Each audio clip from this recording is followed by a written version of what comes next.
Hi friends, welcome to my channel R&C lifestyle corner. Friends, breakfast ಸೀರೀಸ್ನಲ್ಲಿ ನಾನು ಇವತ್ತು ನಿಮಗೆ ಮಾಡಿ ತೋರಿಸ್ತಾ ಇರುವಂತಹ ಒಂದು ರೆಸಿಪಿ ರಾಗಿ ಚಪಾತಿ ಅಂತ. ಇದು ತುಂಬಾ ಹೆಲ್ದಿಯಾಗಿರುವಂತಹ ಹಾಗೆ ತುಂಬ ರುಚಿಯಾಗಿರುವಂತಹ ಒಂದು ರೆಸಿಪಿ. ತುಂಬ ಪೊರೆಯಾಗಿ ಹಾಗೆ ತುಂಬ ಸಾಫ್ಟ್ ಆಗಿರುವಂತಹ ಈ ಒಂದು ಚಪಾತಿನ ಹೇಗೆ ಮಾಡೋದು ಅಂತ ನೋಡೋಣ. ಈ ಚಪಾತಿ ಮಾಡಲಿಕ್ಕೆ ಬೇಕಾಗಿರುವಂಥದ್ದು 1 ಬೌಲ್ ಆಗುವಷ್ಟು ರಾಗಿ ಹಿಟ್ಟು, ಹಾಗೆ 1 ಬೌಲ್ ಆಗುವಷ್ಟು ನೀರು, ಸ್ವಲ್ಪ ತುಪ್ಪ, ಉಪ್ಪು, ಹಾಗೆ ಒಂದು ಸ್ವಲ್ಪ ಎಣ್ಣೆ ಕೂಡ ತೊಗೊಂಡಿದ್ದೀನಿ. ಈಗ ಹೇಗೆ ಮಾಡೋದು ಅಂತ ನೋಡೋಣ. ನೋಡಿ, ಒಂದು ಪಾತ್ರೆ ತೊಗೊಂಡು ನಾನು 1 ಬೌಲ್ ಆಗುವಷ್ಟು ನೀರನ್ನು ಹಾಕ್ಕೊಳ್ತಾ ಇದ್ದೀನಿ. ನೀರು ಸಂಪೂರ್ಣವಾಗಿ ಕುದಿಬೇಕು.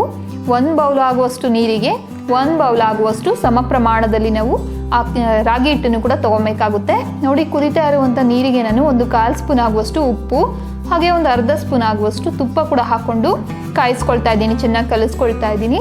ನಾನಿಲ್ಲಿ ತುಪ್ಪ ಹಾಕ್ತಾ ಇರೋದು ಯಾಕೆ ಅಂದರೆ, ನಾನಿಲ್ಲಿ ಸ್ವಲ್ಪ ಚಪಾತಿ ಮೃದುವಾಗಿ ಬರಲಿ ಅನ್ನೋ ಒಂದು ಕಾರಣಕ್ಕೋಸ್ಕರ ಸ್ವಲ್ಪ ತುಪ್ಪ ಹಾಕ್ಕೊಳ್ತಿದ್ದೀನಿ. ನೀವು ಬೇಕಿದ್ರೆ ಎಣ್ಣೆ ಹಾಕ್ಕೊಬೋದು ಅಥವಾ ಸ್ಕಿಪ್ ಕೂಡ ಮಾಡ್ಕೊಬೋದು. ಈಗ 1 ಬೌಲ್ ಆಗುವಷ್ಟು ರಾಗಿ ಹಿಟ್ಟನ್ನು ಸ್ವಲ್ಪನೇ ಹಾಕ್ಕೊಂಡು ನಾನು ಲಮ್ಸ್ ಸ್ವಲ್ಪನೂ ಇಲ್ಲದೆ ಇರೋ ರೀತಿ ನೀಟಾಗಿ ಕಲಿಸ್ಕೊಳ್ತಾ ಇದ್ದೀನಿ. ಇದನ್ನು 1 ನಿಮಿಷಗಳ ಕಾಲ ಚೆನ್ನಾಗಿ ಇದೇ ರೀತಿ ಕಲಿಸ್ಕೊಳ್ಬೇಕಾಗುತ್ತೆ. ಸ್ವಲ್ಪನೂ ಲಮ್ಸ್ ಇರಬಾರ್ದು, ಆ ರೀತಿ ಚೆನ್ನಾಗಿ ಕಲಿಸ್ಕೊಳ್ಳೋಣ.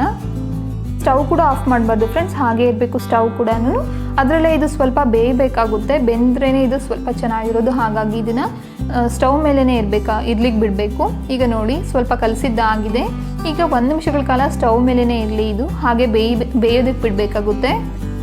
ಯಾರಾದರೂ ಹೊಸದಾಗಿ ನನ್ನ ಒಂದು ಚಾನಲಲ್ಲಿ ವೀಡಿಯೋಸ್ನ ನೋಡ್ತಿದ್ರೆ ಇನ್ನೂ ಕೂಡ ಸಬ್ಸ್ಕ್ರೈಬ್ ಮಾಡ್ಕೊಂಡಿಲ್ಲ ಅಂದರೆ ಅವರು ದಯವಿಟ್ಟು ಸಬ್ಸ್ಕ್ರೈಬ್ ಮಾಡ್ಕೊಳ್ಳಿ. ಹಾಗೆ ಪಕ್ಕದಲ್ಲಿರೋ ಒಂದು ಬೆಲ್ ಐಕಾನ್ ಪ್ರೆಸ್ ಮಾಡೋದನ್ನು ಖಂಡಿತ ಮರಿಬೇಡಿ.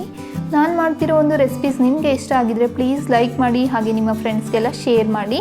ನೀವು ಕೂಡ ಈ ಒಂದು ರೆಸಿಪಿ ಮನೇಲಿ ಟ್ರೈ ಮಾಡಿ ಹೇಗೆ ಬಂತು ಅಂತ ನನಗೆ ಕಮೆಂಟ್ ಮಾಡಿ ತಿಳಿಸಿ. ನೋಡಿ, ಈಗ ಇದು ಸಂಪೂರ್ಣವಾಗಿ ಬೆಂದಿದ್ದಾದಮೇಲೆ ನಾವು ಒಂದು ಪ್ಲೇಟ್ಗೆ ಹಾಕ್ಕೊಂಡು ಇದು ಸ್ವಲ್ಪ ತಣ್ಣಗಾಗ್ಲಿಕ್ಕೆ ಬಿಡಬೇಕಾಗುತ್ತೆ.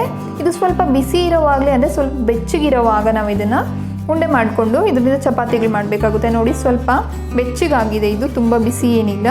ಈಗ ನಾನು ಇದನ್ನು ಚೆನ್ನಾಗಿ ನಾದ್ಕೊಳ್ತಾ ಇದ್ದೀನಿ. 2 ರಿಂದ 3 ನಿಮಿಷಗಳ ಕಾಲ ಚೆನ್ನಾಗಿ ಒಂದಕ್ಕೊಂದು ಸೇರಿಕೊಳ್ಳೋ ರೀತಿ, ಅಂದರೆ ಚೆನ್ನಾಗಿ ಇದನ್ನು ನಾದ್ಕೊಳ್ತಾ ಇದ್ದೀನಿ. ನಾದ್ಕೊಂಡಷ್ಟು ಚಪಾತಿ ತುಂಬ ಮೃದುವಾಗಿ ಹಾಗೆ ಚೆನ್ನಾಗಿ ಬರುತ್ತೆ. ಇದು ಚಪಾತಿಗಳನ್ನ ಸ್ವಲ್ಪ ಬಿಸಿ ಇರೋವಾಗಲೇ ಮಾಡ್ಕೊಬೇಕಾಗುತ್ತೆ. ಹಿಟ್ಟು ತೀರಾ ತಣ್ಣಗಾದ್ಮೇಲೆ ನಾವು ಇದು ಚಪಾತಿ ಮಾಡಲಿಕ್ಕೆ ಬರೋದಿಲ್ಲ. ಹಾಗಾಗಿ ಸ್ವಲ್ಪ ಬೆಚ್ಚಗಿರೋ ಒಂದು ಟೈಮಲ್ಲಿ ನಾವು ಇದರಿಂದ ಚಪಾತಿಗಳನ್ನ ಮಾಡ್ಕೊಳ್ಬೇಕಾಗುತ್ತೆ, ಇಲ್ಲಾಂದರೆ ಒಡ್ಕೊಳ್ಳೋ ಚಾನ್ಸಸ್ ಇರುತ್ತೆ. ಹಾಗಾಗಿ ಸ್ವಲ್ಪ ಬಿಸಿ ಇರೋವಾಗಲೇ ನಾವೆಲ್ಲ ಒಂದು ಚಪಾತಿಗಳನ್ನೂ, ಅಂದರೆ ತಕ್ಷಣಕ್ಕೆ ಎಷ್ಟು ಬೇಕೋ ಅಷ್ಟು ಮಾತ್ರ ನಾವು ಇದರಿಂದ ಮಾಡ್ಕೊಬೇಕಾಗುತ್ತೆ. ಚಪಾತಿ ಬೇಕಿದ್ರೆ 10 ಅವರ್ಸ್ ಇಟ್ಟು ಕೂಡ ತಿನ್ಬೋದು, ಏನು ತೊಂದರೆ ಇಲ್ಲ. ಆದರೆ ಹಿಟ್ಟು ಮಾತ್ರ ನಾವು ತಕ್ಷಣಕ್ಕೆ ಎಷ್ಟು ಬೇಕೋ ಅಷ್ಟು ಮಾತ್ರ ಮಾಡ್ಕೊಬೇಕಾಗುತ್ತೆ. ನೋಡಿ, ನಾವು ಯಾವ ರೀತಿ ಒಂದು ಚಪಾತಿ ಮಾಡ್ತೀವೋ ಅದೇ ರೀತಿ ನಾನು ಇದನ್ನು ಸ್ವಲ್ಪ ರಾಗಿ ಹಿಟ್ಟು ಹಾಕ್ಕೊಂಡು ಲಟ್ಟಿಸ್ಕೊಂಡಿದ್ದೀನಿ. ಈಗ ತವ ಕೂಡ ಬಿಸಿಯಾಗಿದೆ. 2 ಬದಿನೂ ಕೂಡ ಎಣ್ಣೆ ಅಥವಾ ತುಪ್ಪ ಹಾಕ್ಕೊಂಡು ಬೇಯಿಸ್ಕೊಬೇಕಾಗುತ್ತೆ. ನಿಮಗೆ ಎಣ್ಣೆ ಕಂಫರ್ಟಬಲ್ ಆಗಿದ್ದರೆ ಎಣ್ಣೆ ಹಾಕ್ಕೊಬೋದು, ಅಥವಾ ತುಪ್ಪ ಮಕ್ಕಳಿಗೆ ಮಾಡೋದಾಗಿದ್ದರೆ ನೀವು ತುಪ್ಪ ಅಥವಾ ಬೆಣ್ಣೆ ಹಾಕ್ಕೊಂಡು ಕೂಡ ಮಾಡ್ಕೊಬೋದು. ತುಂಬ ಟೇಸ್ಟಿಯಾಗಿರುತ್ತೆ. ಇದನ್ನು ನೀವು ತೆಂಗಿನಕಾಯಿ ಚಟ್ನಿ ಅಥವಾ ಮೊಸರು ಬಜ್ಜಿ ಯಾವುದ್ರ ಜೊತೆ ಬೇಕಾದ್ರೂ ತಿನ್ಬೋದು. 2 ಕೂಡ ತುಂಬಾ ರುಚಿಯಾಗಿರುತ್ತೆ. ಒಂದು ಚಪಾತಿನ ನಾನು ಹೈ ಫ್ಲೇಮಲ್ಲೇ ಮಾಡ್ಕೊಳ್ತಾ ಇದ್ದೀನಿ, ಏನು ತೊಂದರೆ ಇಲ್ಲ. ಹೈ ಫ್ಲೇಮಲ್ಲಿ ಕೂಡ ಮಾಡ್ಕೊಬೋದು, ಮೀಡಿಯಮ್ ಫ್ಲೇಮಲ್ಲಿ ಕೂಡ ಮಾಡ್ಕೊಬೋದು. ಅಂದರೆ ರಾಗಿ ಸ್ವಲ್ಪ ಬೇಯೋದಕ್ಕೆ ತುಂಬ ಲೇಟ್ ಆಗುತ್ತೆ. ಸೊ ಹಾಗಾಗಿ ನಾನು ಇದನ್ನು ಹೈ ಫ್ಲೇಮಲ್ಲಿ ಮಾಡ್ಕೊಳ್ತಾ ಇದ್ದೀನಿ. ನೋಡಿ, ಚಪಾತಿ ಈಗ ಉಬ್ಕೊಂಡು ತುಂಬಾ ಚೆನ್ನಾಗಿ ಬಂದಿದೆ. ಫ್ರೆಂಡ್ಸ್, ನೋಡಿದ್ರಲ್ವ ಇಷ್ಟೊತ್ತು ಹೇಗೆ ಈ ಒಂದು ರಾಗಿ ಚಪಾತಿ ಮನೇಲಿ ಈಸಿಯಾಗಿ ಮಾಡ್ಕೊಬೋದು ಅಂತ. ಡಯಟ್ ಮಾಡೋರು ಕೂಡ ಈ ಒಂದು ರಾಗಿ ಒಂದು ಚಪಾತಿ ಮಾಡ್ಕೊಬೋದು. ಇದಕ್ಕೆ ಎಣ್ಣೆ ಅಥವಾ ಒಂದು ತುಪ್ಪ ಏನು ಹಾಕ್ಕೊಳ್ದೆ ಡ್ರೈ ಆಗಿ ಮಾಡಿಕೊಂಡ್ರೆ ತುಂಬಾ ಚೆನ್ನಾಗಿರುತ್ತೆ. ಇಷ್ಟೊತ್ತು ನೋಡಿದ್ರಲ್ವ ಹೇಗೆ ಮೃದುವಾಗಿರುವಂಥ ಹಾಗೆ ತುಂಬ ರುಚಿಯಾಗಿರುವಂಥ ರಾಗಿ ಚಪಾತಿ ಮನೆಯಲ್ಲಿ ಮಾಡ್ಕೊಬೋದು ಅಂತ. ನೀವು ಕೂಡ ಮನೇಲಿ ಟ್ರೈ ಮಾಡಿ ಹೇಗೆ ಬಂತು ಅಂತ ನನಗೆ ಕಮೆಂಟ್ ಮಾಡಿ ತಿಳಿಸಿ. ಈ ಒಂದು ರೆಸಿಪಿ ನಿಮಗೆ ಇಷ್ಟ ಆಗಿದೆ ಪ್ಲೀಸ್ ಲೈಕ್ ಮಾಡಿ, ಹಾಗೆ ಶೇರ್ ಮಾಡಿ. ಚಾನಲ್ನ ಸಬ್ಸ್ಕ್ರೈಬ್ ಕೂಡ ಮಾಡ್ಕೊಳ್ಳಿ. Thank you so much for watching my videos.